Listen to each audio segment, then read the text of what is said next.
2, 3, 4, 5, 6, 7, and 8. We have a second. Got a second by Mr. Slaughter. Any discussion?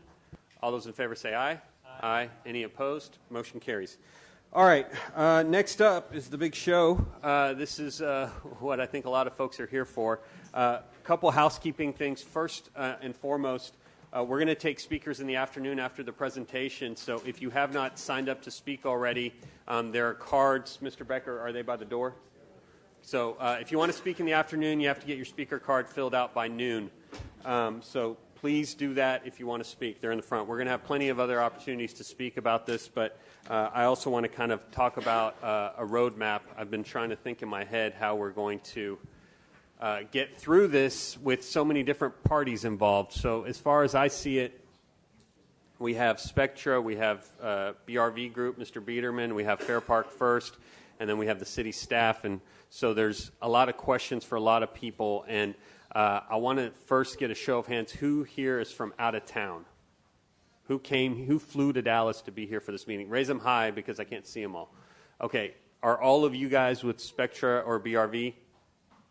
Yeah, okay. So the reason I'm doing this now is while the presentation's going on, I want our park board members to know what I plan on doing is what I think the best thing to do would be questions for Spectra, as many rounds as we need, then questions for BRV Group, as many rounds as we need, and then questions for Fair Park First and everyone else, because I think it's my opinion that the folks who are here from out of town, we need to get as much questions answered as possible, because I know a lot of them say they're coming back, but things happen and we may not see them again, so we need to get those answered as much as possible. Mr. President, I have a quick question. Yeah, go ahead, Mr. Dickey. In the case that there were citizens who weren't aware of the shift in our standards of morning speaker, if there were people from the community who came to speak on this but weren't aware of the afternoon so that they don't have to stay all day, would it be possible to extend to them the same courtesy? I only had 2 speakers sign up before our 30-minute deadline, and I don't know that either of them. I have Mr. Williams and Mr. Rollins. Are you guys okay with waiting until after the presentation? I would prefer to go ahead and speak. Okay. I mean, I really. It was posted the way it was. And I'd like to make a motion. If you want it, Mr. I'd Rollins, like you want to go ahead and speak? Okay, come on up and speak. You got 3 minutes. And I have, Mr. Williams, you want to speak too? I have Okay, a stand up behind Mr. Rollins, and you've also got 3 minutes. All right. First of all, thank you, Mr. President. Hang on, Mr. Rollins. Your mic's not on. Is his mic? Someone turn his mic on. Tap it real quick. Tap it. Okay, he's good. All right. Thank you, Mr. President. First of all, my name is Marlon Rollins. I live at 719 Bonneview, Dallas, Texas, 75203. I'm here to speak in behalf of First for Fair Park, and most of all, I'm here to speak in regards to the system in which the city of Dallas was able to select the most qualified process. Just being able to be a part of a governing body at one point in time, I was a part of the City of Dallas Park Department, and that was throughout when this project hit and was proposed to us. I was there 3 years, I would say in 2016, 15 and 16. At the time, it was a project that was coming through, and there was a lot of disagreeing, conflicted issues on how it would get to the best qualified company. And with the experience of 25 years doing business with the city government, I felt that handing off a contract of this magnitude to one company would not be successful for the citizens of Dallas. But at this time today, I applaud those park board members who stood by me and understood that a new process would be beneficial for Fair Park in the city of Dallas. As I mentioned, through 20 years of doing business or attempting to do business with government agencies, the procurement process of an RFP always gives you the best qualified and most proposed company for the services that are asked to be rendered. I would also, again, think that this process has been a successful process, and it has selected the company and the most qualified company based off the briefing that has been presented to the general public. Again, moving forward, there should be still direct involvement with the City of Dallas Park Department as well as the governing body of the Park Board. And I will close in a sense to say thank you, City of Dallas. Thank you, Larry Castro, the lawyer, the city attorney, who did step up also and enforce enforce the city governing process procurement with an RFQ. Thank you, Mr. Rollins. Thank you for your service to the Park Board. Mr. Williams. Mr. President, my name is Ross Angus Williams. I am the Vice Chair of the Friends of Fair Park. Friends of Fair Park's mission as a 501c3 nonprofit is to keep Fair Park an affordable destination for family fun all year long, to promote year-round use of Fair Park, to support Fair Park's museums, to encourage thoughtful planning for Fair Park's future, and to preserve the buildings, art, sculpture, and related artifacts of the 1936 Texas Centennial. That's been our mission at Friends of Fair Park, and it's a mission that we pursue not just now, not just since last week or last month, but since 1987. I think it's fair to say it's a mission we've been pursuing since before having a pronounceable acronym for your organization was an important thing. And that's a mission that we're going to continue to pursue at Friends of Fair Park for as long as there is a place called Fair Park, Texas.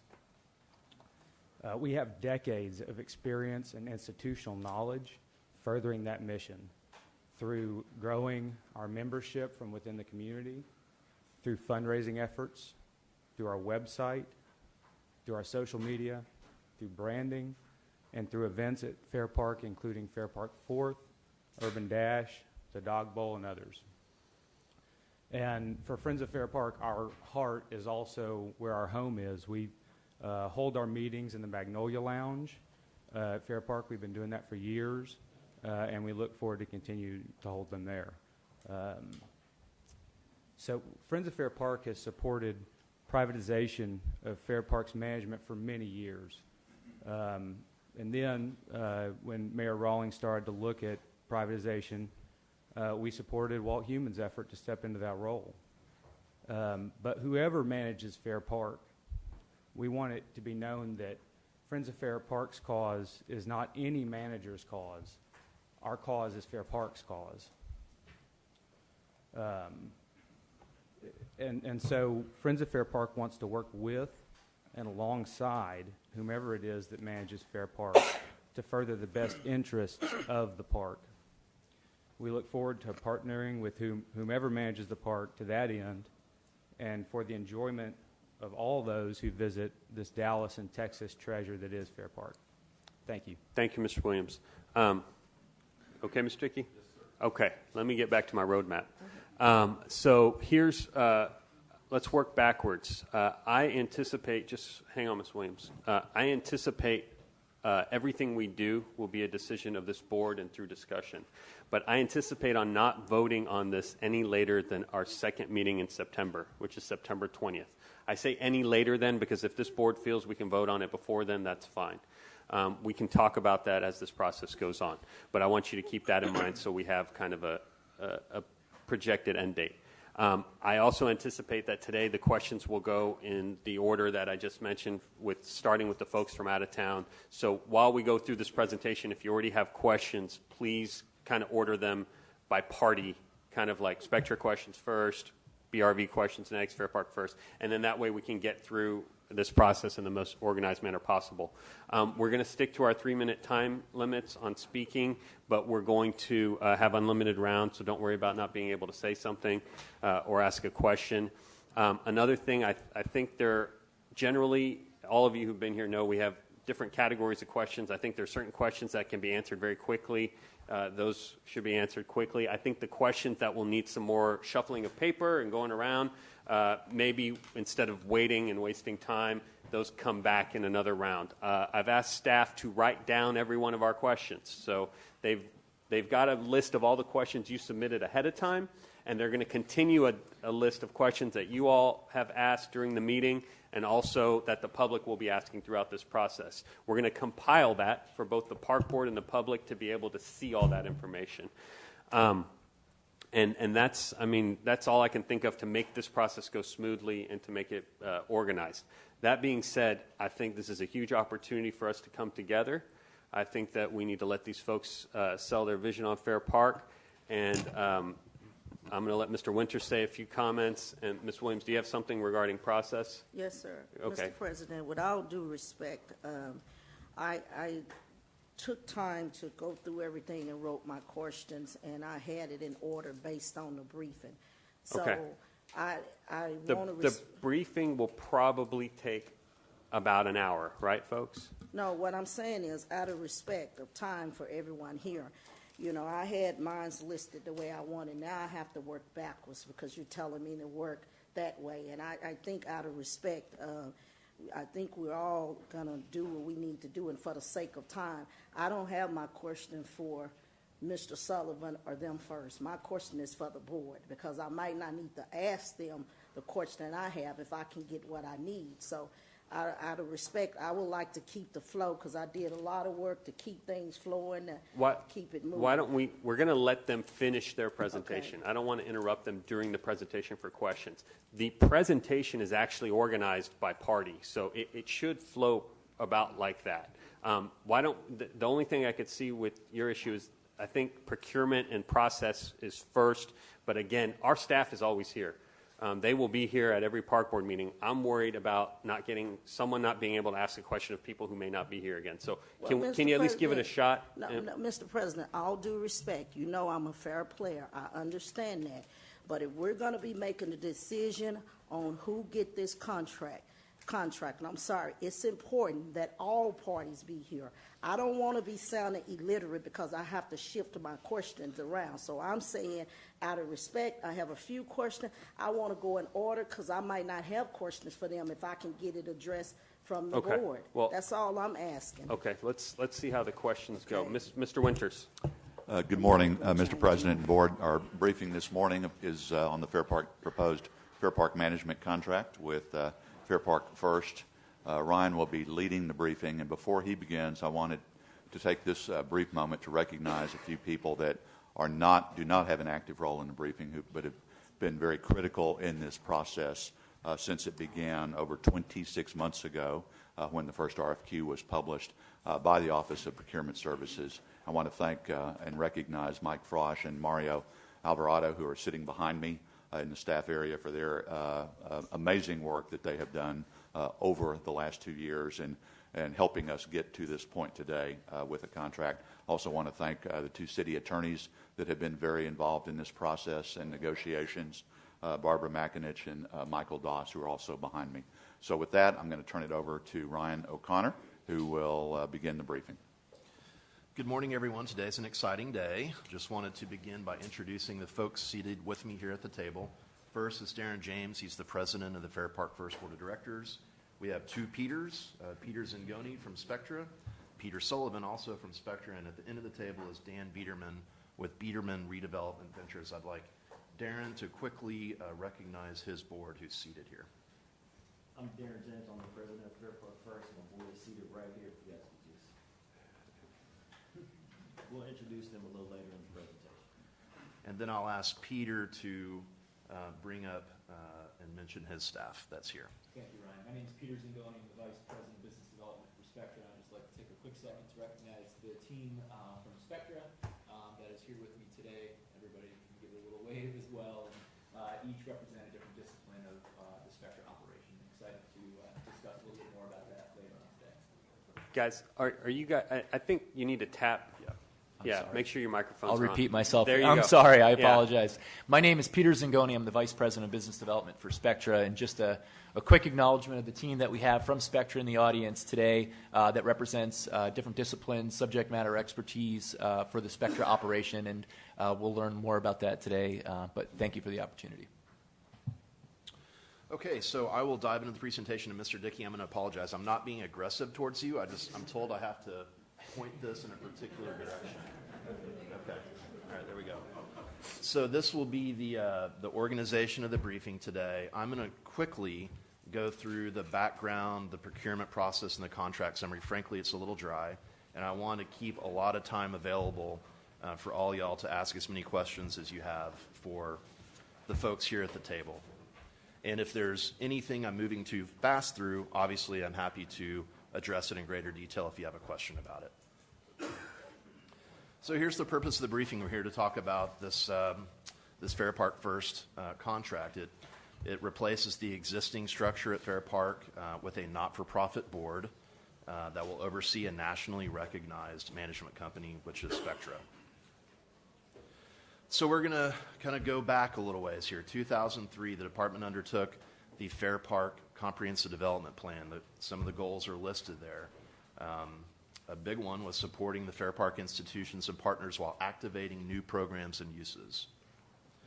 Moving forward 10 years, the mayor began the Fair Park Task Force. You can see what they were charged with, and some of the expected outcomes would address lack of cohesive governing and marketing body, et cetera. There was a joint briefing that occurred, some of you may remember, with the Park Board and City Council that the task force presented. There are the key recommendations.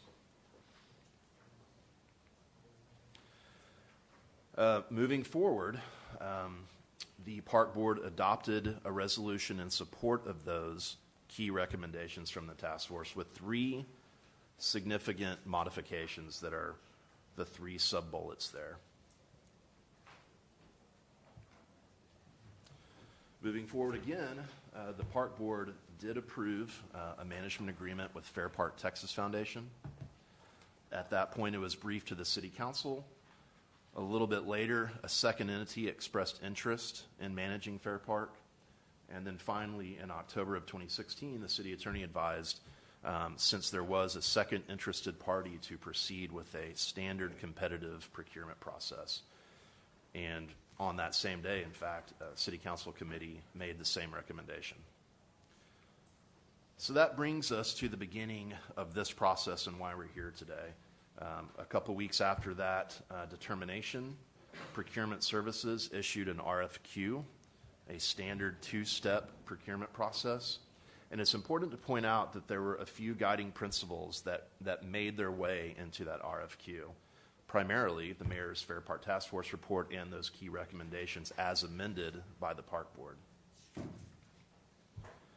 The city received 3 responses to that RFQ. Those were the interested parties.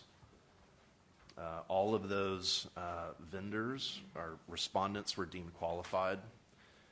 Shortly thereafter, the City Council approved a contract with a consultant who was tasked with helping the city develop the RFCSP document and to review the financial information. As a part of developing that RFCSP, there was an outreach effort that the consultant managed. He had meetings with a lot of you, the Park Board members, Landmark Commission members, City Council members. In addition to that, there were a couple public meetings that gathered further input. So these were the big elements that came out of a lot of that public input. So these were the things that made their way into the actual RFCSP document that was issued. So it was issued to those 3 qualified firms through the RFQ process. A lengthy evaluation process took place between October and March of this year. And then there were lengthy negotiations that took place between April and July of this year. So this is just kind of a very quick summary of how the decision was arrived, reviewed the proposals, et cetera. They came in for interviews, and there was a lengthy back and forth discussion on the pro forma information. Here are the scoring criteria that were provided in the RFCSP document, financial being the largest weight. And here's the evaluation committee. So this is the group of folks that sat down and, in a thorough manner, evaluated the RFCSP proposals. A lot of directors from various city departments, including one assistant director from the Park and Recreation Department who had no interaction with the Fair Park Texas Foundation process that had taken place a couple years prior. So I want to spend just a minute and explain this slide. So this is the money. And I'm going to start on the right-hand column. So this is a condensed, boiled-down version of the pro forma. For context purposes, our current year budget, you can see in the green, $14.7 million. Fair Park Texas Foundation, their expense budget, which compares to the city's budget of 14.7 to 16.9, Fair Park Conservancy 14.8, and Fair Park First came in with an $11.9 million operating budget. What's interesting to note on this slide is that we are contracting with this entity, Fair Park First, in the amount of, call it $4.5 million. If the other two proposers would have been selected as the most advantageous, we would have contracted for numbers significantly higher, either 14.8 or 16.9. So there is a big difference between the three proposals. To walk you through a little bit more how this works for Fair Park First specifically, again, they have an operating budget of $11.9 million. They plan on bringing in $7.4 million in revenue. They will keep those revenues in order to fund their operations.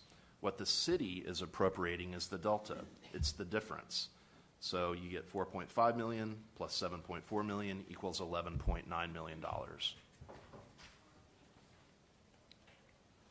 This is the 10-year outlook. The bottom blue box, you can see the difference, and it's significant. $34.5 million as compared to $191 and $182 million for the other two proposers over a 10-year period. So Fair Park First was deemed the most advantageous proposer with a score of 87.54. Here are the ranks, and here are the other scores of the other two proposers. Fair Park First stood out in all categories. And now we're going to move into the contract summary. So what this is an attempt to have a high-level condensed version of an 80-some-odd page contract. And to begin, we wanted to kind of paint the picture from a big picture standpoint of who's doing what.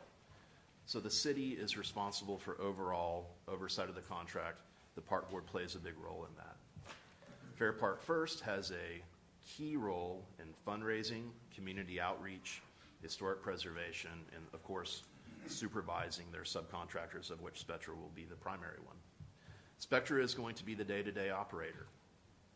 Biederman, Redevelopment Ventures, Dan Biederman at the end of the table, is going to take the lead on updating the Fair Park Comprehensive Plan and designing this key element of this whole thing, which is the creation of a new neighborhood park in Fair Park. So again, high level with regard to capital projects.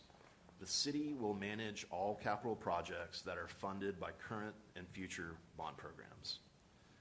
Fair Park First Board will take the lead in fundraising, and Spectra, working with Fair Park First, will do all of the work associated with capital improvements that are not funded through bond programs.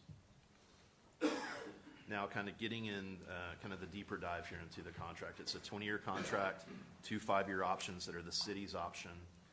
Again, the Fair Park First manager will assume all duties and responsibilities of operations, and the contract includes specific performance objectives that are listed there. So this slide's talking about the money and how the money works. As I mentioned, all revenues will be retained by the manager to fund their operations. Any excess revenues, if they do a great job and they bring in more than that $7.4 million, those revenues will be retained at Fair Park. They're not going into the pocket of Spectra or anybody else. They're staying at Fair Park to either fund additional capital improvements or to accrue in a fund that would be managed by the Fair Park First Board. Here's the money. Over the first 10 years, you can see we're at $4.5 million approximately in year 1, tapering down to slightly under $3 million in year 10. So this is explaining what happens from years 11 through 20. There's a methodology, there's a process here. I'm sure you read it. Bottom line, years 11 through 20 will be approved by the City Council. So I know this is a point of interest. So all existing contracts at Fair Park, with the exception of the State Fair of Texas and the TxDOT contract for that Perry Avenue parking lot, will be assigned to the manager. Manager I'm using generically is the Fair Park First Board. So since we were in a procurement and confidentiality has to be maintained, there have not been formal discussions about the assignment of that State Fair of Texas contract or the TxDOT contract. Those haven't taken place because we were in a procurement process. However, with the issuance of this material on Friday, those conversations have started, and they are working diligently to meet the needs of the State Fair and TxDOT in order for them to perhaps assign their contract. Pete Zingoni will probably touch on that a little bit more later. So, specifically talking about the board, as I mentioned earlier, and that was an outcome of the Park Board's revisions to the task force. 9-member board, 1 member is someone representing the community, and 1 member has to be someone from the historic preservation community. Those are the key requirements in the contract with regard to the board. So this is kind of talking about some of the reporting activities that will go on. So the manager shall submit to Park Board a performance plan. There will be key indicators that will be included in that plan. Park Board is going to have a lot of opportunity to weigh in on those indicators, make sure they're meeting your needs. And these guys are going to be coming before you frequently, particularly in the first 2 years of the contract quarterly, in order to update you on kind of how they're doing, how things are going. Ample opportunity for you guys to ask your questions and just keep up with things and being comfortable that they're doing a good job out there. This is what happens if they're not doing a good job. So there are, again, there are performance indicators. There is a process that they will have to embark upon that the Park Board can direct or the director can direct. And it's a remediation plan. This is what it looks like, and there's more detail in the contract. Again, I mentioned the city will manage capital improvement projects funded through the bond program. But a key point here is that the manager is going to be required to seek all necessary governmental approvals with regard to a lot of things that happen out there. Any modifications, any renovations, any significant changes over $250,000 are going to have to come to the board for approval as well as city council, in addition to the Landmark Commission and the other entities that are out there that have purview over particular things. So this begins the pretty detailed and robust MWBE program and requirements out there. This specifically is talking about the contracting program, and I'll point out that in particular, the construction services target is higher than what it is today. So 30%, you'll notice, it's 25% currently. So they have a more aggressive target they're going to achieve. They're going to establish a recruitment and hiring program, and it's noteworthy that the program shall promote employment opportunities at all levels of the organization, including management. And it's targeted specifically at the Fair Park community. They shall also establish an internship program, again, focusing on the Fair Park community. And they are going to be obligated to create a program to partner and support local not-for-profit organizations, again, in the Fair Park community. So this is regarding the existing staff. The Fair Park manager, Spectra, working for the board, has agreed to conduct interviews with all existing staff. There are currently about 50 folks working at Fair Park. Pete Zingoni is going to get into much greater detail on this because we all know this is of interest to everyone. This is talking about naming rights and sponsorship. So the key point here is that park board approval is required for any renaming of any building. So there's going to be an opportunity for this board to weigh in again on any significant changes that will take place at Fair Park. The director approval is required for any sponsorship over 5 years in length. And it's important to note that, the intent in the contract is for the sponsorships to be of a first-class quality, not promote things that are not within the mission of Fair Park and the department. So this is also noteworthy. So they have agreed within the first year to initiate not only the update to the Fair Park Comprehensive Plan, but also, and it can begin concurrently, to begin the process to conceptually design the new neighborhood park out there. That conceptual plan and that programming plan must be approved by you, the park board, as well as the city council, so you will have input and control over what that park looks like. It's also important to note that general admittance to the park, just like today, will remain free. Of course, the exceptions being the State Fair and other big paid events that will occur out there. So this is talking about transparency. This is something that I feel is important, although they're not obligated to. They do acknowledge that, well, that's more with regard to open meetings, but bottom line, they're going to be subject to open records, and they have committed to holding open meetings for the public to come to. And lastly, the city, in order to make sure that this is a successful endeavor, the city has agreed to establish 2 reserve accounts. The first will be an operational reserve account in the amount of $500,000 that it's kind of a one-time cost that will carry forward. And the second is a $2 million transition reserve account, just in case revenues in that first year maybe aren't what we all think they'll be, or fundraising doesn't quite hit the target.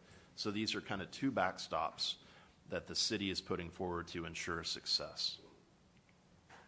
At this point, I would like to turn it over to Darren James. Again, he's going to go through his piece, and we'll kind of cascade down the table. Just hit that bottom button. Yep. Good morning again. Morning. I'm going to start with a little bit of my background. I'm an architect. I've been in the business for 26 years. I own a firm that has an office in the Bishop Arts area of Oak Cliff. We've been in Dallas since 1999. We have offices in 5 cities across 4 states. And one of the things that... Sir, I'm being told people are having a hard time hearing you. Can you try to move it I'll move closer it closer without to me. unplugging it? Is the button light on? It's still lit. Okay. Can you hear me now? I'm sorry. Okay. I'll start over.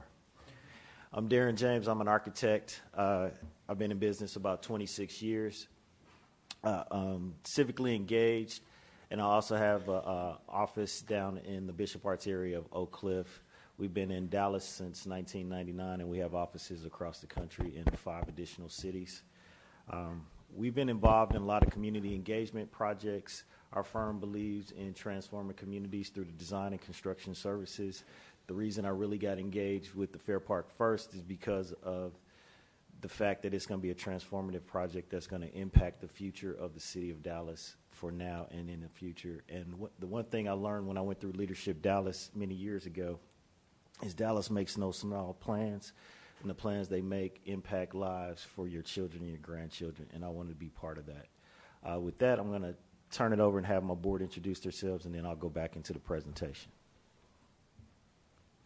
Could you all stand up? John Proctor, Chairman of RBCA. John Proctor, Chairman of RBCA, private business owner, 42 years. Own my office in South Dallas at 2627 Martin Luther King Boulevard, and also have an investor in about 12 properties in South Dallas for rental for low income. My name is Terry Kittleson. I'm president of a nonprofit called In the City for Good. We've been very active in the Fair Park community for the last 18 years, and we're really looking forward to becoming more active.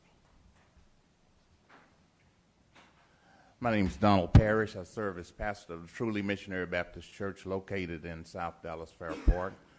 I'm a native Dallasite, grew up in South Dallas Fair Park, and our church, the church where I pastor, is also the church that I grew up in. I am a board member of In the City for Good, and also glad to serve as a board member of Fair Park First. I will be doing community outreach and engagement. My name is Norman Alston. I'm a preservation architect here in Dallas. Been in private preservation practice for about 29 years now. Former landmark commissioner, been involved in preservation activities in Dallas and across Texas over that last 30 years. And so I check that historic preservation community box for us. Good morning, Park Board members. My name is Arcelia Costa, and I'm the owner of Carcon Industries and Construction and STL Engineers. My companies are located in Dallas. We've been here for 18 years, and primarily our focus has been construction management and renovation. Most recently, we completed the renovation with 3 other joint venture partners of Terminal A and C at DFW Airport. I'm a prior chairman of the Dallas Hispanic Chamber of Commerce and a chairman of the State Hispanic Chamber of Commerce. And I'm a big advocate of minority and women-owned business, and continue to encourage other companies to do work with us and to do work in Dallas. Thank you. Good morning. I'm Valletta Forsyth Lill. I'm an arts and preservation advocate. I'm a former Dallas City Council member and the past executive director of the Dallas Arts District. I've lived about 2 miles from Fair Park for about 30 years. And have worked on a number of the volunteer efforts for Fair Park going all the way back to the 1992 half-cent sales tax campaign. Thank you. The one additional member of our board, Emily Lede, is just returning from France. She was on a family vacation. She will join us later this morning. The reason I feel very strongly about community engagement is because that's how I built my practice. We designed the Billy Earl Dade Middle School on Al Lipscomb Way. Also designed the Highland Hills Branch Library on Bonneview. I'm involved in the South Oak Cliff High School project, and I believe that you don't start a design project or a transformative project until you get the community voice engaged. I'm also the chair of the Dallas Black Chamber, so I'm going to be looking out for minority, women-owned business as well as all business, and we're looking at the life cycle of the project, not just the front end. We're looking at, this is going to be a 30-year project, 30-year opportunity, so we're looking forward to the fact that there's going to be business owners and employers and employees that would like to participate in this project, and that's the reason that some of these terms are in the contract that you've seen to date.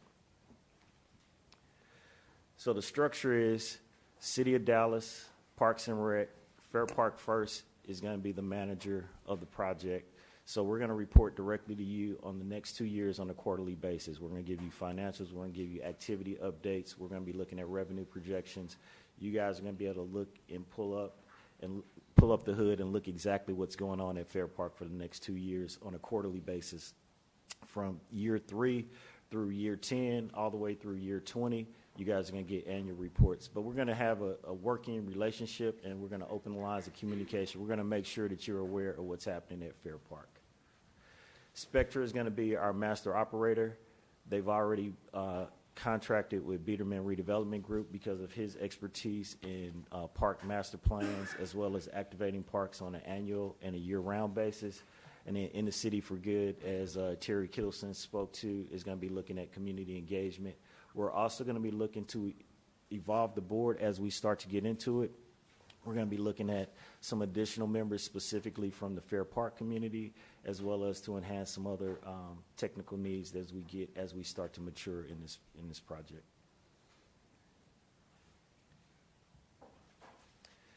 Our goals are, we got to connect with the community. We want to make sure that we hear what the voices are. We know there may be plan fatigue or master planning fatigue, but we want to make sure that we hear what they're saying, and we want to make sure that we incorporate that going forward. Our intent today is not to plan this to death. Our intent today is to hit the ground running and to actually make some things happen, but we can't do that without the voices at the dais above us, as well as the voices in the community behind us. We're going to master plan and create a neighborhood park. That is one of the missions that I've heard in all of our negotiations. Or the master plan is going to take about a two-year time limit, but the neighborhood park is something that we want to get initiated as quickly as possible. We're also going to enhance the National Historic Landmark status. The reason that Norm is on the board is because the very first historic project he did was in Fair Park. So he's got a passion and a heart for it, and he also lives about 2 miles away. So the historic status of Fair Park is near and dear to our hearts, and we're going to make sure that we honor and protect that as we go forward. And then we got a commitment to transparency. The quarterly reports are exactly that. I'm going to turn this over to Valletta because she's got an extensive history on our fundraising acumen. Good morning. I'll be relatively brief on this page. Led by Fair Park First, the board, as of today, is small, tight, and packed with specific skill sets. Things like people who are experts in design, preservation, and outreach. We will quickly move to freshen the Renaissance plan and to design the park within the park. In the budget, we have a development director budgeted in our work who can assist us in designing a fundraising plan as we move through this. We will move either move to slightly expand the board shortly to include what we would call rainmakers, those who are in the philanthropy community, or consider an expanded advisory board for that purpose, for the fundraising purposes. There are layers of needs, and you see in this documentation $3 million goal in year one and $30 million over the first 10 years. That's largely operating capital for us to work with. A little beautification, make it look nicer. If you think what you have done with Clyde Warren Park, they raise money to make Clyde Warren, to operate it on a regular basis. Beyond that, as Dan designs the community park and freshens the Renaissance plan, we will know more about our actual fundraising needs, because that will help us outline the plan and move forward. Then we will move forward with raising money in public-private partnerships for certain things. Certainly the park within the park is really the highest priority for our fundraising efforts. And then certainly you've seen in this that the city will continue to invest bond money, and we will also have the ability to go forth and apply for grants. So it is a layered plan in terms of the money we need to raise. We'll need some operating money, the beautification types of things. We need public-private partnerships to enhance the park, and the city will be there in terms of bond to do some of the big stuff like roofs and those kinds of things. So I think you've seen when you did your bond most recently, there was a great deal of interest in partnering with the city and partnering with us to make these things happen. So thank you. Thank you, Ms. Lill. In partnership, we recognize that Fair Park First was a pioneer in the agency. They were out at Fair Park in 1987 doing things when no one else was looking at Fair Park. We definitely want to sit down and engage with them as part of the process. As Ryan spoke to earlier, we haven't been able to publicly engage with some of the partners. We definitely want to sit down with the African American Museum, the Aquarium, as well as the Texas Discovery Garden is the Historical Society. We want to make sure that the existing tenants whose contracts are going to be assigned as part of this process, that we sit down and talk to them. Our intent is not to change any of those terms or conditions of those contracts as they state currently, and we're going to manage those accordingly as we go forward. We're also going to be looking at making sure that we expand the board. In the agreement, there's also a liaison position from the park board, so we're going to make sure that we have constant communication with the park board as we go forward. as I stated earlier, and as Arcelia stated, we have a passion and a commitment for MWBE participation. One of the things that we both kind of bring to the table is that we're not just looking for the front end. We want to make sure that over the life cycle of this project, there's opportunities for specifically the residents surrounding Fair Park that they get to participate in the project, or the projects that outgrow, but they also get to participate in any economic development that happens because of the activities that we bring to the park. Our intent is to activate the park so that it becomes a 365-day destination, that every person in the city of Dallas or the Metroplex wants to come to the park because there's something that they can do there that they can't do anywhere else in the city. That's the reason that we brought Spectra to the table.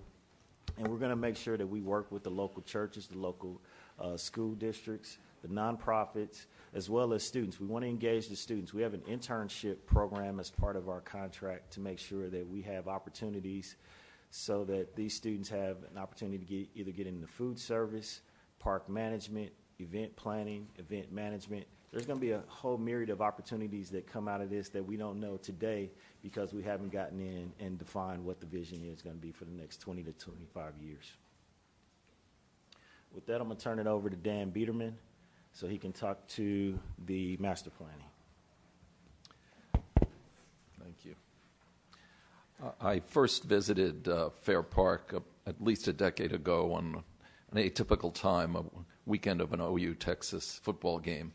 Wandered around and said, boy, this is lively, and it's also a great opportunity. I don't know a thing about this place, but this is impressive.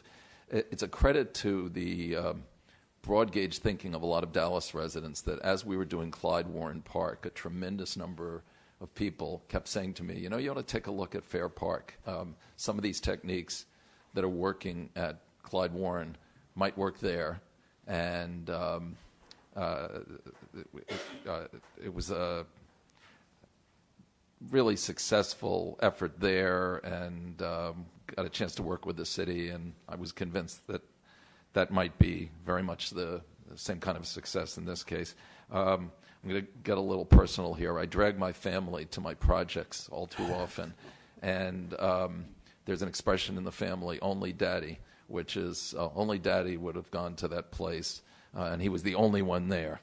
So I had an only daddy moment in October of 2017 as we were meeting with the city. I went over on a perfect Sunday, 5 o'clock, beautiful weather, and I was the only one in Fair Park that day, other than about 6 or 8 employees who were breaking down from the State Fair. And that's not unusual. This is no one's fault, but the way we see Fair Park is it was set up as an event park naturally because it was set up initially for the state exposition. And while it has wonderful attractions within it, it's very hard to make an event park into a park that has everyday activity.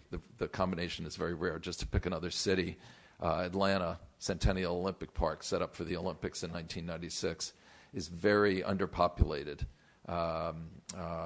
It's nicely designed, but it just doesn't work as an everyday park, and it hurts the city of Atlanta. So this is kind of a natural event. The groups that have enlivened the park with their activities have done so against a tough obstacle, which is it's basically set up as an event park. So the fact that it's empty at various times is bad, in my view, for the park. It's bad for the South Park neighborhood, and it's bad for Dallas. And as we modify the master plan, what we'll be trying to do is do a very difficult thing, which is make it both an everyday park with a lot of activities for neighbors and people who come in from a greater distance. More about that in a second with regard to Clyde Warren. And events will be accommodated there. There's a place for the State Fair, and there's a place for many of the good things that happen there now. This is kind of vague, but what we do as a firm is we try to make the parks that we program self-sustaining, so the burden with regard to that specific park can be lessened with regard to the government, and they can spend their money elsewhere. We've been very successful in a couple places where there's no drain on government money at all. That would be our aim. You saw the aim presented by the city as to how the amount of money dedicated to Fair Park would decline over time. We would hope we could even do better than that. I'll tell you about that in Bryant Park in a second. Obviously, this has a great effect on economic development in the area, and that in turn creates jobs. I want to speak about that separately. And we've done this all over the country. You'll be intrigued, but I've said to a number of people, including reporters, this is a very easy government to work with. Everything is done clean and sensible. There are some cities that do things clean but not sensible, and you end up not speaking with the players of the city, so therefore you don't know what you're supposed to get to in the negotiation. That has not been the case here. It's been completely objective, but the city has been very sensible in the way they've run this process. It's just my opinion. Obviously, I'm biased because we got selected, but I think city's done a terrific job. The Clyde Warren experience, I think, does shed light on that issue of drawing people to a park. Nobody involved with Clyde Warren, including me, thought we'd be drawing families from Grapevine or Plano on the weekends. We knew we were doing a lot of things that would be very attractive. And we knew we'd be drawing from the immediate neighborhood, but we were surprised the outlying Dallas neighborhoods, families coming in and the like. And it shows that there is room and excitement about programs in parks that might not have any other place to be. So that was created over a several-year period, and they'd like to do even more. People at Fair Park, at Clyde Warren Park, as you know, never settle for where they are. They never want to plateau.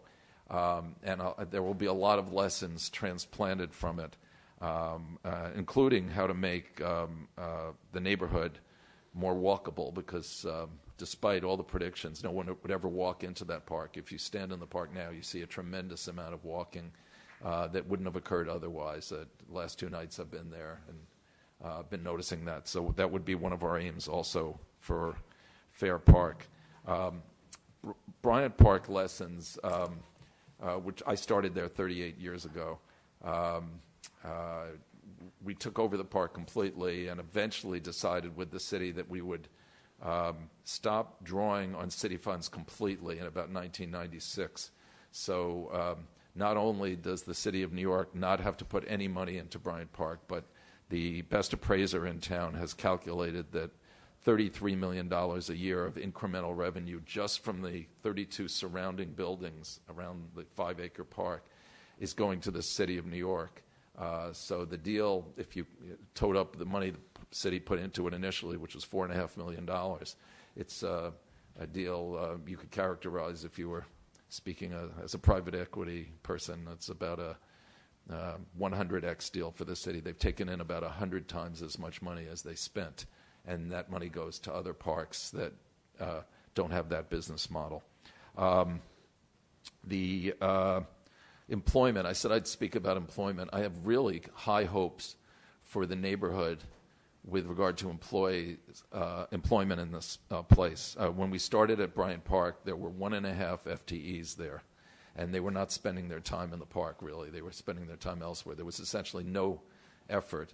There are now 1,000 jobs in Bryant Park, about 150 people who run the park, and about 850 people who work in restaurants, kiosks, cafes, newsstands, and events that happen there every day. And those employment opportunities start at very modest numbers, and people with very modest job experience, and then they balloon into much better positions. It's the entry point for our company, people starting running programs in Bryant Park. Many of them are young. The internship program, I think, is going to be a very exciting way to integrate people into the workforce who are just starting out and we have some ideas about the things they learn there, and then they could continue on in Fair Park or go elsewhere in their careers. The neighborhood should be deeply involved in all the job opportunities the park creates. We have a slide. It's kind of general here, but it's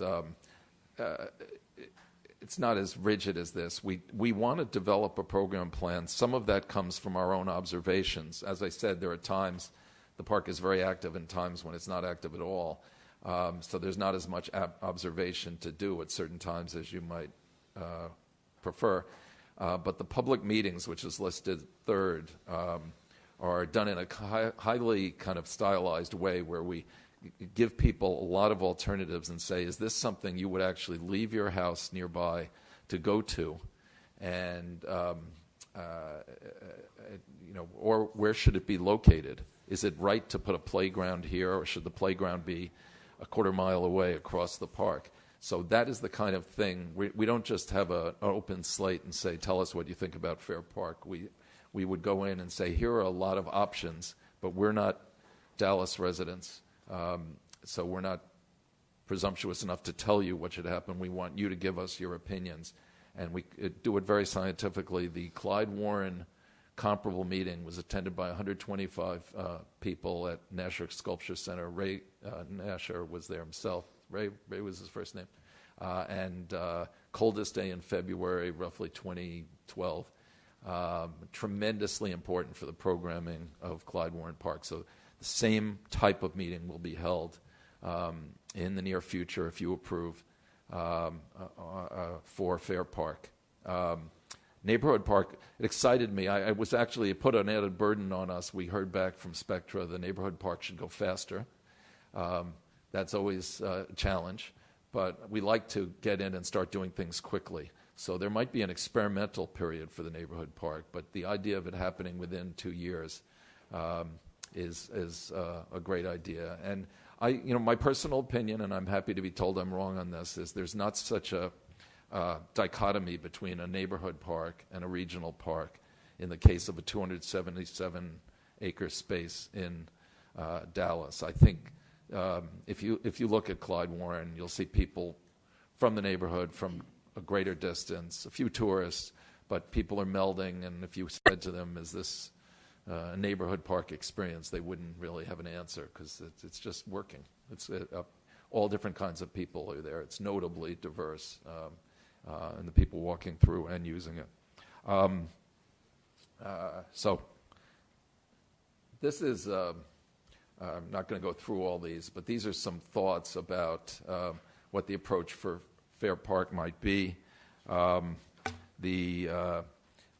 want to emphasize existing tenants, or they've put their effort where their mouth is for all these years. We want to be closely in touch with them, and we may have some suggestions for how they can expand their presence in ways that are good for their institutions and good for Fair Park. So that's very general, but there are terrific attractions out there and terrific looking buildings. We certainly think it should be more green. We heard that the mayor had said, I want to put the park back in Fair Park. That's exactly right. And we've enjoyed doing what I was describing to someone as a gray to green setup. Numerous places. Pick one in Pittsburgh, if anybody knows that city. And the University of Pittsburgh is in the Oakland section, and the Cathedral of Learning, one of the most famous college buildings in America, had in front of it a parking lot, which was really terrible, shouldn't have been there. And it was part of Schenley Park, and we took that. They just showed it to me. Client was the mayor and the University of Pittsburgh combined, and they said, this shouldn't be a parking lot. It's illegal. Turn it into something. So a lot of that project was wonderful horticulture that itself becomes an attraction. Not everything has to be a program with a set period of time. Just some people from the neighborhood and elsewhere will say, I just love looking at those flowers. Those tend to be highly female attractions. Women pay more attention to flowers than men do, oddly. This should be heavily green. There are too many parking lots. That was one case where just that was already successful beyond the programming we did in Pittsburgh. And then there are a bunch of details, and we do that all the time. There's lighting to be taken care of, the signs. City and Friends of Fair Park have already made nice improvements in various places. I think there's great stuff to deal with. I think it has more potential in many ways than Centennial Olympic Park in Atlanta, which is a similar type of park, smaller, roughly 26 acres, I think. So you have great opportunities here. And happy to answer any questions. I know a lot of that will be new and odd sounding, but we're really excited. We love working in Texas and Dallas specifically. I always told people tell me, well, Dallas isn't New York. Dallas isn't. We have a big project in San Francisco and Los Angeles, not as big, but your city has a can-do attitude that I always say that makes it as capable of doing big things, more capable, in fact, than New York. I hate to be a traitor to my home region, but it's very difficult to get anything done in the Northeast, and Dallas gets these things done remarkably quickly and positively, so we have the highest hopes for this project.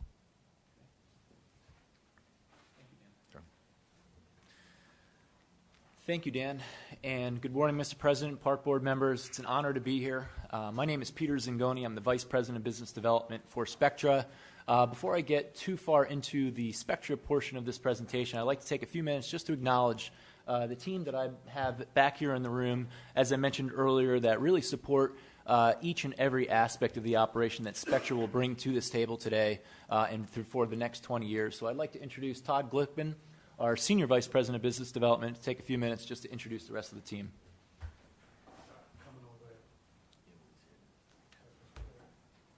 All righty, Mr. President, Board, thank you very much. My name's Todd Glickman. I've been with the organization for 28 years, starting in October. I'm going to say this. I say it every time I'm in Dallas. I'm going to say it again today. This is the one place I know I can say it and say it proud, that although we do base out of Philadelphia, I live in South Jersey, I am a diehard Cowboys fan. So when I wake up every morning and I watch the news, I get the newspaper, or I talk to the taxi drivers, I feel like I'm at home, I'm with my people. So I got to get that out. All righty. Like I said, I've been with the company for 28 years.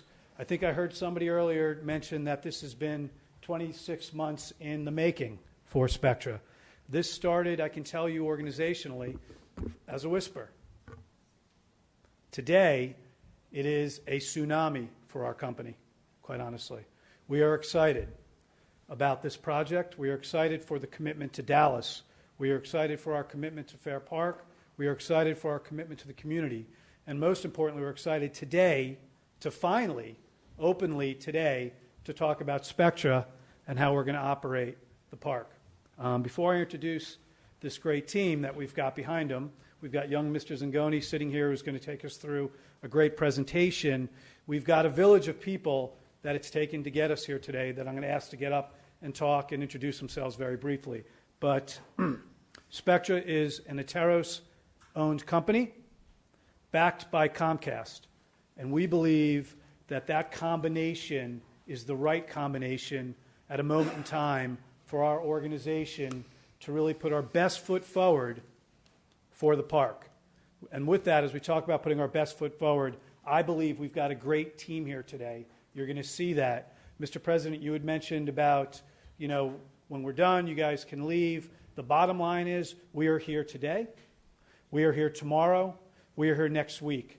And we're here as long as it takes to answer every question so everybody feels comfortable with Spectra, with our team, and what it's going to take to make this successful.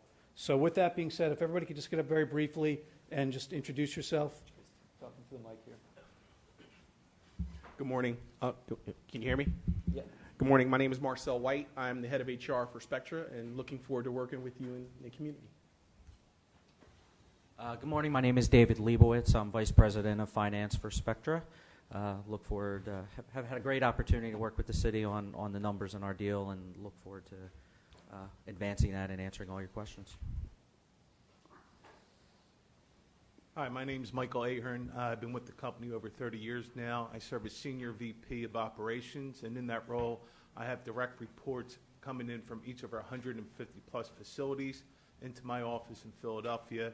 In addition to that, we run a consulting division where we consult with clients looking to either build new projects, renovate existing projects, and work with our existing buildings there to plan capital improvement projects long-term. Hi, I'm Brian Rothenberg. I'm in-house legal counsel to Spectra. Been very involved in working on the contract with city staff and our outside counsel at Winstead. I'm very excited to be through that process and at this stage of the game, and look forward to answering any questions and providing any information we can. Thank you. Hi, I'm Jackie Holloway, Vice President of Client Experience with Spectra. I've been with the company for almost 15 years and been involved in multiple projects, opening them up from an operator stance to onboarding clients throughout the last few years, and I can't say how excited I am about this project and all the great things I think we're going to be able to do with it. Thank you. Before I turn it over to Pete, we have Peter here as well, who you're going to hear from today. And I just want to say on behalf of our organization, as you go through projects like this, your boots on the ground are critical. The people that are going to operate it are critical because they're going to be the ones that are going to really pull everybody together, utilizing the resources. Peter's been with the company over 15 years, and he's got tremendous experience for this opportunity. So with that, though, I'm going to turn it over to Pete Zingoni. Pete, take it away. Thank you very much, Todd. But before I go further, I just want to take just two seconds to recognize Miss Emily Leday, who just joined us, who was the board member of Fair Park First as well. So we're excited to have Emily here and have the full Fair Park First team here joining us as well. So as Todd referenced how excited we are, this is a once-in-a-lifetime opportunity for Spectra. We are thrilled to be and honored to be before you today and present the qualifications. As I go through this portion of the presentation, you're going to hear a little bit about the expertise and the experience that Spectra brings to the table. You'll hear a lot about the vision and kind of how we're going to integrate not only with Fair Park First, the Parks and Rec Department, the City of Dallas, but most importantly, the community surrounding Fair Park. Every single opportunity that we do, when we provide management services, we fully integrate ourselves in the community that we serve because the success that we ultimately receive is because of that feedback and feedback around the communities. As we focus a little bit on Spectra's goals and objectives for Fair Park, one of the first things that we're going to do, and Dan touched upon a little bit, is increase the activity, increase the attendance that attends Fair Park. We're going to bring our industry relationships, promoter relationships all around the nation and the world to make sure that we're maximizing what happens, the types of events, a diverse lineup of events that appeal to each and every person. If we leave you with anything else today, you're also going to hear that we are a sales and marketing engine from Spectra. We are going to focus and bring best practices, looping it in with all of our 150-plus marketers across the Spectra platform, making sure that we're providing the resources and support to ultimately market and push the sales through in every single aspect in the events that happen. You heard from Mike Ahern and our operations and our commitment to the maintenance of Fair Park. We understand the challenges that are out in Fair Park, the deferred maintenance, the historical preservation side. We have a terrific track record of working with a lot of those constraints from deferred maintenances and understanding the importance of the historical preservation. You're going to hear a lot about the systems and procedures that we're going to put in place.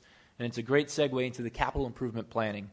Part of our contract that Ryan detailed earlier was really putting together with Mike Ahern and his group a very detailed capital expenditure plan through conducting our operational audit and understanding where we're going to put our money to put the best return on our investment and making sure that every single investment that we make in the facilities out at Fair Park make sure that it ultimately flows back to a revenue-producing asset. The holistic approach.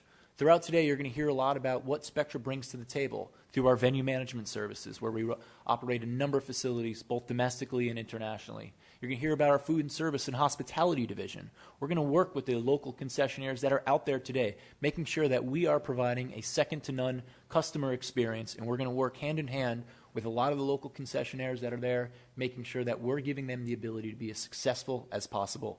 And then lastly, we're also going to be incorporating what we call our corporate partnerships division. In a simplest form, our sponsorship, our advertising. We have 65-plus professionals throughout our organization. We specialize in naming rights. We sold more naming rights than any other firm throughout North America in the last 8 years. We're going to bring that same talent, that book of business to Fair Park to make sure that we're finding new, unique revenue through sponsorship and advertising. Business opportunities and inclusion plan. We talked a lot about it today. We have Marcel White, our Vice President of Human Resources, to answer any other questions. And we're going to touch upon our track record of not only meeting, but far exceeding our expectations from an inclusion and MWB requirement platform. And we're very excited about our track record there. And then lastly, Dan touched upon a lot about this today, is making sure it is a park for the people. We truly feel the way that we're going to be most successful is in integrating the community surrounding the Fair Park with community input, number of meetings, and making sure the community is also holding us accountable. So we're very excited about that. To understand who Spectra is, it's very, very important to understand our organizational structure. As Todd mentioned, Spectra is a Ateros-owned, Comcast, NBC Universal-backed sports and entertainment firm that has 3 very strategic divisions that I just touched upon. Our venue management division, our food services and hospitality, as well as our partnerships division. We'll touch upon the significance of that organizational structure in a few slides in a little bit. As you can see on the map, we work in big cities, we work in secondary and tertiary markets. Annually, we host over 200,000 events for Spectra, hosting over 40 million users. Our mantra as an organization is we try to make sure that we turn events into experiences.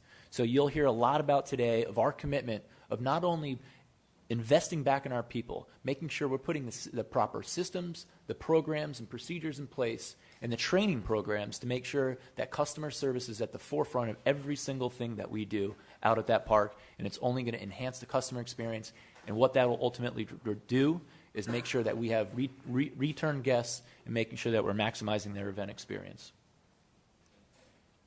As you take a look, digging into Spectra's portfolio, we operate in 319 properties today. And as you can see on this list, we work in a lot of different diverse types of facilities, whether it's arenas and stadiums, whether it's convention centers, fairgrounds, agricultural centers, amphitheaters, 37, performing arts centers, 86 specialized venues, which include outdoor entertainment districts, public park spaces, equine centers, public other parks. So we're going to make sure that we're bringing all those resources and the support here to Fair Park. What's also very important to note is that through these 319, this is all organic growth. We did not go out and buy any organizations. This is all organic growth through long-term clients that are our best salesmen. We love the referrals that we get from our clients in existing facilities, and we build upon the relationships. Not like I mentioned with the MWBE goals, we make sure that we're setting the right expectations and exceeding those goals and objectives in every single market that we approach. And I think that's what we bring to the table here.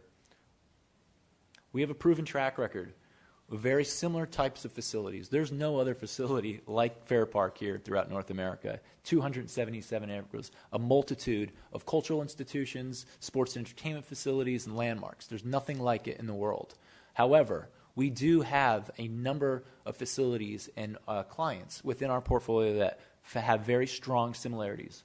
One of which is the Liberty Bowl in Memphis, Tennessee, a 61,000-seat stadium where we provide our venue management and food service and hospitality clients since 2011. We host massive bowl games, including the AutoZone Liberty Bowl. We also play the home to University of Memphis football. We also work hand-in-hand with the fairgrounds that are located right outside of the park. So we're going to want to make sure that we're bringing that expertise here to Fair Park and all the proven track record that we have. We also just went under a $12 million renovation, making sure that we're enhancing that customer experience and investing and putting money into those facilities as well. Hang of tight course. real quick. Staff, this one is not in our packets. So are there going to be more slides that aren't in our packets presented? If there are, if you guys could start making copies of them, because I see my colleagues flipping around looking for it. So go ahead. Okay. And sure. Maybe leave that slide up a little so everyone can look at it since it wasn't in the packet. So again, this is we have a few examples, and I'm sure we'll be more than happy to share this after you, so everybody can really digest what is on this page. But we have another example as well. One a little bit more relatable, the Cal Expo in Sacramento, California, 350 acres, home to the California State Fair, where we have a terrific relationship with the State Fair. We operate venue management and food services hospitality. Obviously, we have 800,000 guests coming through the doors through the California State Fair. And it's also the home to a USL soccer team, which is the second division underneath the MLS division, where we have a very strong relationship. And then the last note that we have here, through the Global Winterland, 340,000 guests. You know, we work here in Dallas in the Metroplex as a very competitive market. The Wonderland is a direct result of our marketing team working with local promoters and creating an event through our portfolio of other marketers across the country, creating an event around an event. And that's something that we're going to look to bring to the table because of the competitive nature that we sit here in the Metroplex. We're going to go out and create our own events. We're going to work with you as the park board members, City of Dallas, other community members, making sure that we're enhancing that experience, but also self-creating events that typically would never occur out there. So we're really going to focus on creating those types of events. And as you can see, this was a client since 1999. We're very proud and have a terrific relationship with Cal Expo. As we focus on all of our resources and support that we have behind us, there's no one more important than the general manager on the ground. And with that, I'd like to turn it over to Peter Sullivan, who is our general manager candidate, actually our general manager that we'd like to propose here for Fair Park, to talk a little bit about his experience and kind of what he looks to bring to the table and why it's so exciting for him to take this general manager position. Peter? Thank you, Peter. And Peter? Peter. And good morning. Good morning to all of you. I guess I'd like to start, a question was asked earlier in terms of everyone to raise their hand and who flew in and who might be flying out. Well, I raised my hand, and I think I won the prize for the longest flight here. I flew here to meet with all of you from Singapore, and I'm very happy to meet and address all of you this morning. I also am very excited. I'm looking forward to the partnership between the City of Dallas, the Park and Recreation Board, and Fair Park First. I think, quite honestly, we're on the cusp of a transformational project for the city and for the park, one that's going to unite the community and the neighborhood. And again, very excited for that. A little bit about my background.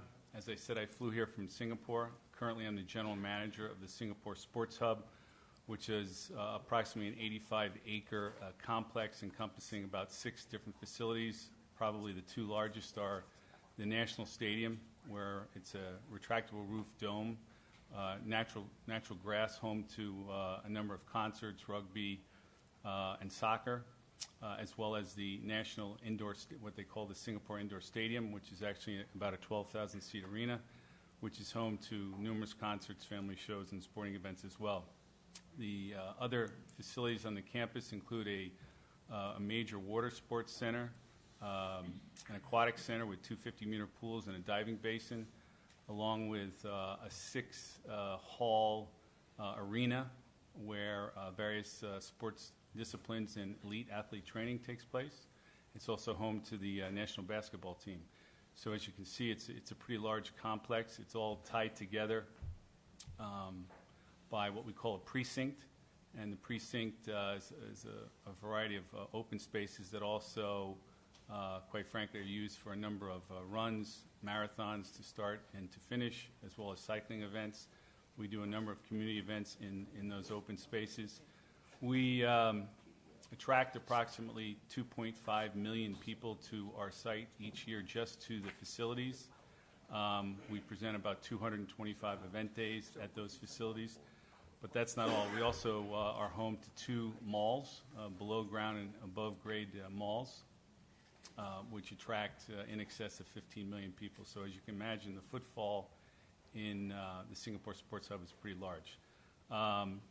Moving on, prior to being in Singapore for the last 2 years, I was fortunate to run the University of Phoenix Stadium. I was there for 12 years, the first 2 years helping the construction people build, also working with the architects to make sure it got built right. That was a jewel of a building. It's the only building in North America that has a retractable roof and a retractable field. I did say retractable field. If you've ever seen it, it is pretty unique. And quite frankly, that helped create the overall uniqueness of the facility. It was built not to be just football. It was built to be a facility for the region and the community, for us to be able to do a number of community events as well as consumer commercially viable events. And with an open floor very similar to a convention center, we were able to do that. I will also say that was a very transformational a project as well, just because of the nature of what it was and how it was designed to be a true multi-purpose facility. I've been fortunate in my career to have managed probably 5 different stadiums. We used to kind of expand the truth a little, say everyone was truly a multi-purpose facility. They weren't. This one truly was. We presented probably in the neighborhood, on average, about 125 events, equating to about 175 event days a year, which are some pretty big numbers. Obviously, it was the home of the Arizona Cardinals, but again, it was not just football, and it wasn't built for that. We were also fortunate to host probably one of the top-tier bowl games, the Fiesta Bowl. Of course, we were also fortunate to host 2 Super Bowls and 3 college football national championships. So we were very busy, and that was a great experience. Prior to that, I was in Lansing, Michigan, not on the private management side, but actually working for an authority. I was the president and CEO of the Lansing Entertainment and Public Facilities Authority, somewhat similar to this. Well, not similar to this, but I oversaw a mid-market convention center called the Lansing Center. I oversaw the Oldsmobile Park, which was a wonderful 10,000-seat single-A baseball facility, as well as a historic city market, as well as the Common Ground Music Festival. Probably one of my more prouder moments, we created the music festival in the year 2000. It's still running today. Lansing, as you may know, is not a huge market. It's actually a tertiary market. It's a capital market, capital city market, which really helped us. But I'm very proud of that moment, in that the music festival continues after 19 years. Excuse me. I think it's important, too, to point out that experience. I reported to a board that was appointed by the mayor and approved by city council, so I bring that experience as well, having to report to a board, but also work very heavily with the city council as well as the city departments.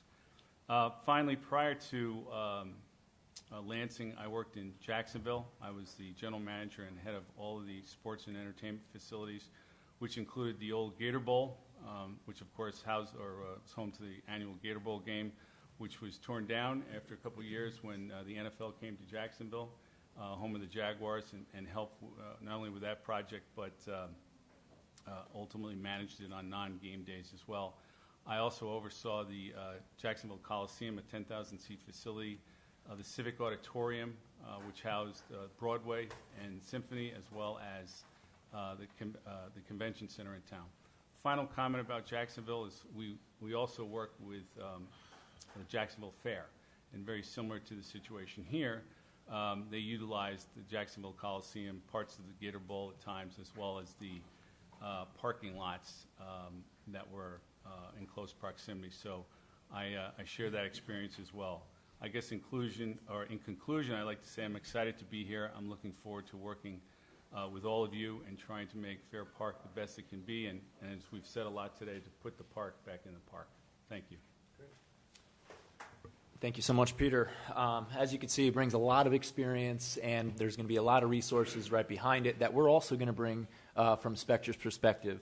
Peter, as our general manager, has, fortunately enough, held a lot of these events that you can see. So we're bringing the major event experiences, but more importantly, we're bringing those relationships. You know, everything from the Republican National Convention, the Democratic National Convention, which we've hosted both, Super Bowls. I hope that wasn't me. Super Bowls, NCAA tournaments. So we're very excited for the types of events, the large name, the big name events that we can bring to help generate newfound revenue and attract more visitors to Fair Park. Again, just like our goal, we're also going to focus on the concert business as well. We have a terrific relationship with the Live Nations, the AEGs, WWE, Danny Wimmer Presents, which is one of the largest concert festival promoters out there. We're going to bring a very diverse lineup of the types of events, from family shows to just the relationships and the exhibitions as well. We have 1.25 million square feet of exhibition space out at Fair Park. We're going to look and partner with the CVB Visit Dallas, which we have a terrific relationship, and making sure that we're focusing on those relationships as well. There's a saying in our industry that says booking the event is only half the battle. Marketing it is the other half.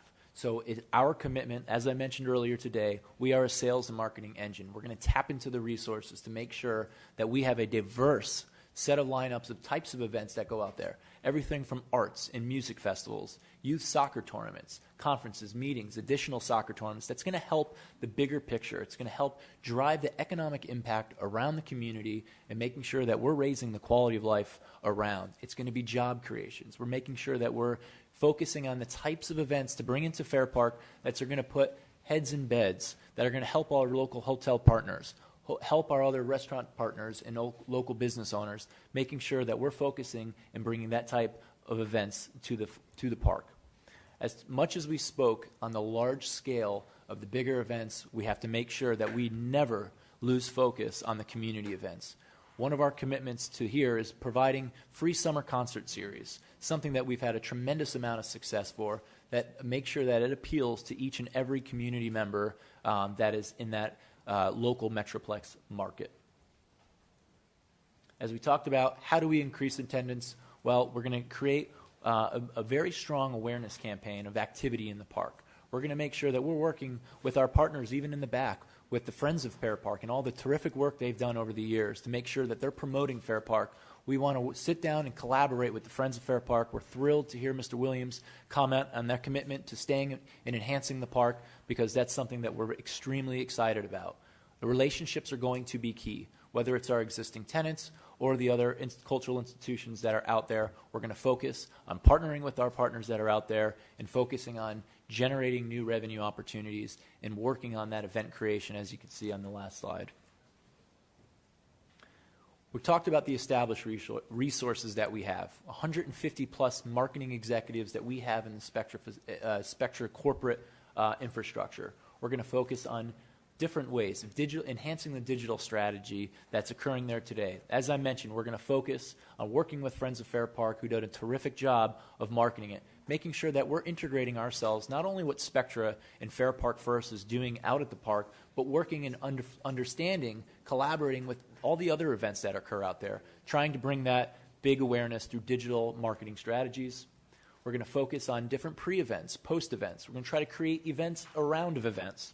So when the Dos Equis Pavilion Live Nation is hosting an event, we're going to work very collaboratively with John Tabor, general manager over there, and making sure that we're creating an event around an event. We've had those discussions. We're going to continue to do so as well. Focusing on the promotions, getting out in the community, talking about, it's going to be a ground campaign for us, quite frankly, is how we're going to get and attract the visitors. We're going to work locally with different community members, as well as focusing on group sales, whether it's local churches, local schools, youth organizations. We're going to work in the community and try to drive group sales. And then lastly, the active partnerships. The reason we showed the slide of kind of our organizational structure is what we bring to the table of having that Comcast, NBC Universal back relationships, whether it's NBC, whether it's Telemundo, and the partnership that they have with the Dallas Morning News. We're going to make sure that we're focusing on all media local partners, making sure that we are driving and marketing all the events from a national scale to a regional scale to even locally. We have two success stories that I'd like to share today of just what happens when Spectra is taken over, when coming in and partnering with local communities. An example here is in Fayetteville, North Carolina, at the Crown Complex, which is a multi-venue complex that was owned by the county and managed previously by the county until they introduced, professional management. Spectra came in and increased ticket sales by 33% by initiating a lot of the digital strategies and the marketing strategies that you saw on the slide before. Bringing in the relationships with the concert promoters, with the family promoters, and the exhibitors of the industry. A perfect example to the right is in Nampa, Idaho, a suburb of Boise, Idaho, where we increased arena events by 250% in just our 2 years of operation. We're very proud of what we've been able to do, but it's the relationships, it's the commitment, it's the resources that we're going to bring to making sure that we're driving newfound events and putting a big marketing push towards those types of events. You heard from Mike Ahern in the back, our Senior VP of Operations, who's going to be play a huge role in conjunction with Peter Sullivan, our General Manager locally, to make sure that we're focusing on the operational excellence at Fair Park. We have the experience of working with a lot of the challenges that we're going to have through whether it's deferred maintenance, making sure that we're reconfiguring spaces out at Fair Park to make sure that we're driving new events. We have a dedicated corporate department. Mike's team, Mike oversees roughly 10 folks in our operations department that focuses just on that, whether it's going out and tapping into our purchasing power, bringing those resources, whether it's space planning, FF&E purchasing, we're going to work to make sure we capitalize on that. One of the first things you can expect to see when we get involved is do a very detailed operational audit that's going to take inventory of all the facilities and identify where we're going to focus on a lot of those capital expenditure plans and making sure that we're putting a very detailed operational manual together for our local team to focus on. We're going to start to begin and institute computerized preventative maintenance plans. We're going to make sure that we're tracking and identifying each and every system that we have in place, making sure that we're keeping a very detailed inventory of where we're putting and focus on, making sure that we're focusing on the expense costs. Capital improvement and planning purchases, we're going to be involved every step of the way with the capital bond programs that we have, making sure that we're working in conjunction with you as the park board and the city and Fair Park First, making sure that we're putting the right plan in place to make sure that all the preventative maintenance goes and is spent in the right direction. Talking about our historical preservationists, obviously we have Norm Alston, which we're thrilled to have on our Fair Park First team as our partner, and we have a terrific amount of experience working with historical buildings, actually, under our management scope. I'll throw a case in point. The Atlantic City Boardwalk Hall, 1926 it was built, and we have a number of challenges that we need to work through from an operating perspective. And each and every day we work and identify the ways to get around that, making sure that we're maximizing what we do through the historical preservation side. And then the energy efficiency component. We're going to make sure that we're really trying to minimize the costs and expenses out there.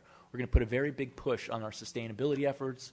We also have a local partner involved with our team in Mecco Engineering that's done a lot of work out at Fair Park, making sure that we identify new and creative and innovative ways to make sure our sustainability efforts go an extra further. Our transition. So what happens upon award or approval?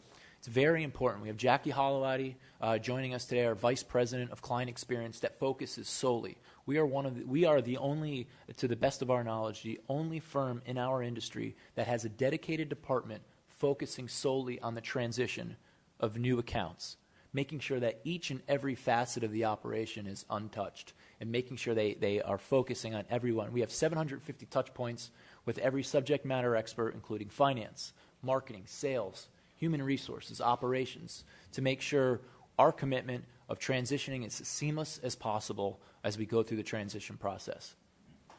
Part of that will also interview. We are committed to interviewing each and every employee out at Fair Park now, the roughly 50 full-time employees that we have there, to understand, talk about a day in life for them, understand what their roles and responsibilities are at the park, and making sure that we're extending those opportunities to the existing staff that is out there. We're going to talk about our audit, which I already touched upon, our benefits orientation. Marcel and his team will come in and explain what is our human resources, what are our benefits. Obviously, being backed by Comcast, we have very strong benefit programs. We have 401k purchasing plans. We have full medical, dental benefits that we're going to look to bring and offer each and every employee that are there. And obviously, most importantly, the local meetings, making sure that we're getting the proper feedback from the local community, making sure that each and every employee that is at Fair Park understands exactly what happens through transition. We talked a lot about our commitment for career opportunities, specifically to the community around it. we're going to work on instituting our internship program, which we do at all of our facilities throughout North America for Spectra.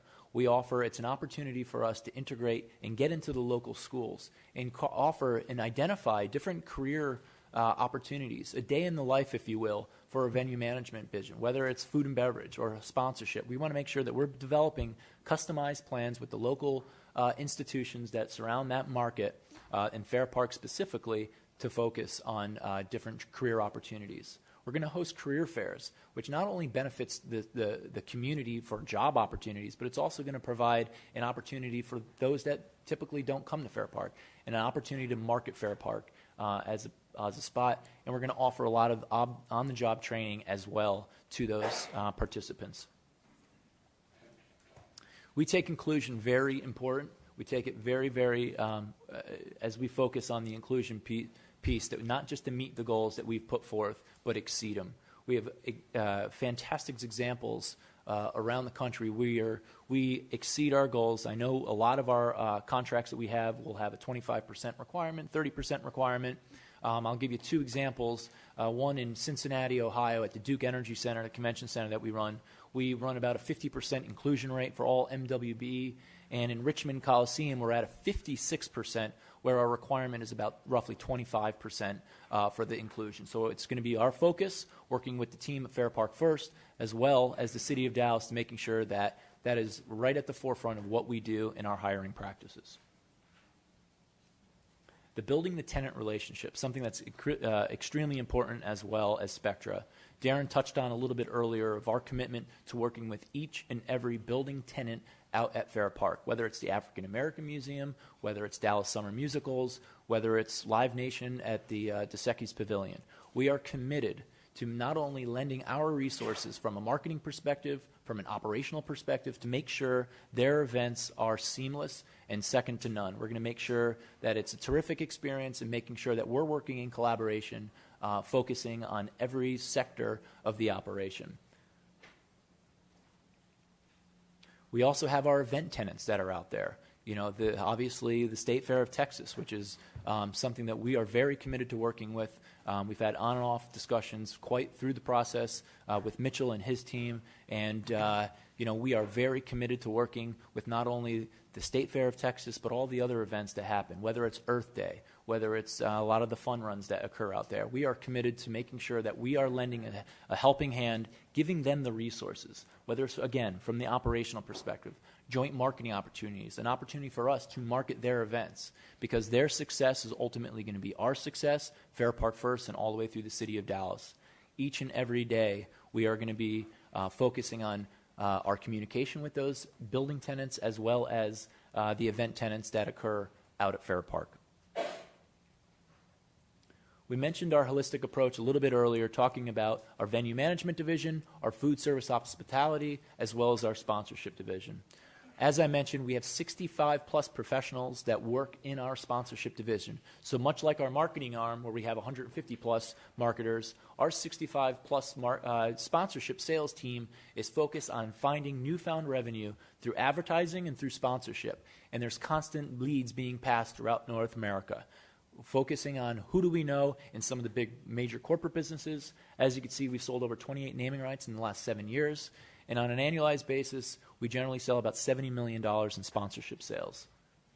Our commitment here is to sell $600,000 in year one, and that's going to go much in conjunction with the master planning, with Dan's study, and all the community input that we have, sitting down, meeting with corporate institutions, making sure that they have that marketing reach as well as Fair Park. Focusing on our food and beverage division, obviously our commitment is to work with all the existing partners that are currently out at the Fair Park. Whether it's Ed Campbell Concessions, we want to make sure that their experience is second to none. We want to provide a purchasing power, whether it's the marketing arm, whether it's the operational support that is needed. We want to make sure, again, that all flows back to our commitment to customer experience. In food and beverage, we all follow our nose with the smell of food. So we want to make sure that the food and beverage is second to none at Fair Park, and that's our commitment. Our commitment to sustainability and what we do with the food and beverage, as well as the systems that we're going to look to put in place as well. We have national resources and corporate purchasing power that we're going to look, whether it's updating a lot of the point of sale systems that are out there or making sure that we're bringing our purchasing power on the food and beverage side where we host, where we provide 240 plus food and beverage accounts with. And lastly, it's our neighborhood engagement, whether it's through working relationships and making sure that we're working with local businesses, to make sure that they have a presence within Fair Park through the concessionaire business. It's something that we practice very normally with. A big commitment of us is our survey scores.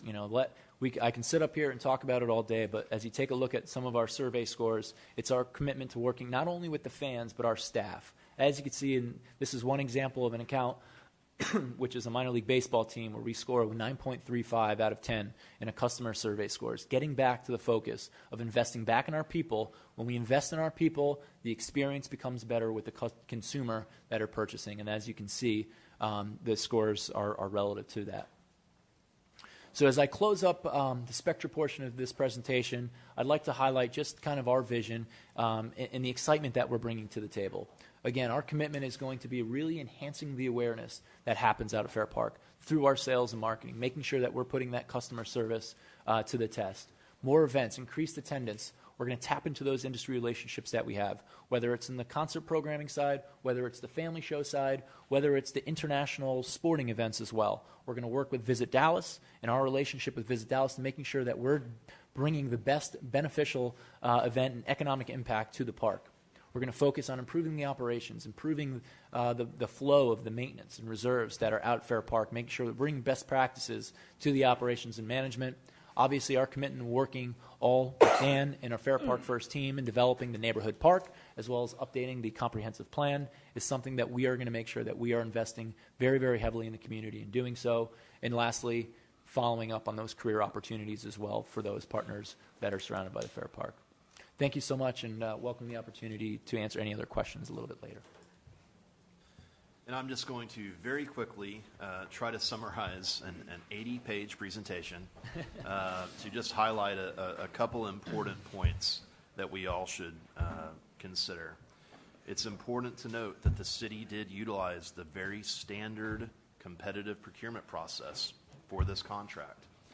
The scoring criteria and the reason that Fair Park First was selected was based upon that published scoring criteria.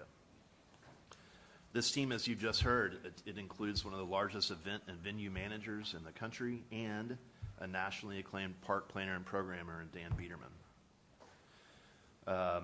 The Fair Park First board is committed to this holistic and aggressive, multifaceted MWBE program. And they are committed to completing this update to this very important comprehensive plan within 2 years of commencement of the contract. And then finally, just want to close with this Fair Park First team is bringing together a group of entities that have proven national and international experience in managing these large and diverse venues, booking events, driving attendance, marketing events, helping the existing partners out there, the tenants and the events, and planning and programming nationally recognized and award-winning parks. And the board, it's comprised of recognized community and business leaders. It's committed to the historic preservation of the park. It's committed to this robust MWBE program and building this neighborhood park, in Fair Park, which is a goal of everybody's. Lastly, next steps. Mr. Abtahi mentioned it. This was my initial stab at it. It's obviously changed. And the park board is going to drive the schedule. Eventually, it will get to city council. And with that, we are happy to answer any questions y'all may have. A couple things. Just so everyone knows, we're not normally in this room. So when you want to, I know we always have to do this tutorial on the microphones, but please bear with me. When you press your button to speak, your mic is live. It's not like the other room where you got to wait till you're up in the queue. I have a little screen of the order in front of me, so you may not see it, but I can see what the order is, so I promise you I'll get to you. Second thing, I want to talk real quick. We can talk about it now or we can talk about it later. I want to give some deference to Ms. Woods, but is everyone okay with a meeting next week out at Fair Park? I definitely want to make sure we have an after-hours meeting so the folks who work can talk and be here. Is everyone okay with that? Yes. What do you mean by okay? I mean, we're It's talking. not going to be an attendance meeting then. Well, it would be a special called meeting of the park board, right, Mr. Becker? So I don't think it counts against attendance if you don't make it. And again, as I said earlier, I want to get this to a vote on or before September 20th. Obviously, you all will have a lot of input on that. Last thing, we're going to take a 30-minute break for lunch at some point. Do you want to do it now and come back at 12, or do you want to do it at 12 and come back at? So now, who's for now? Everyone, I see. Okay, sorry. I know you guys are anticipating a lot of questions. So let's take a 30-minute break for lunch. We'll be back here at 12:15. Lunch is downstairs in the Planning and Design Committee room.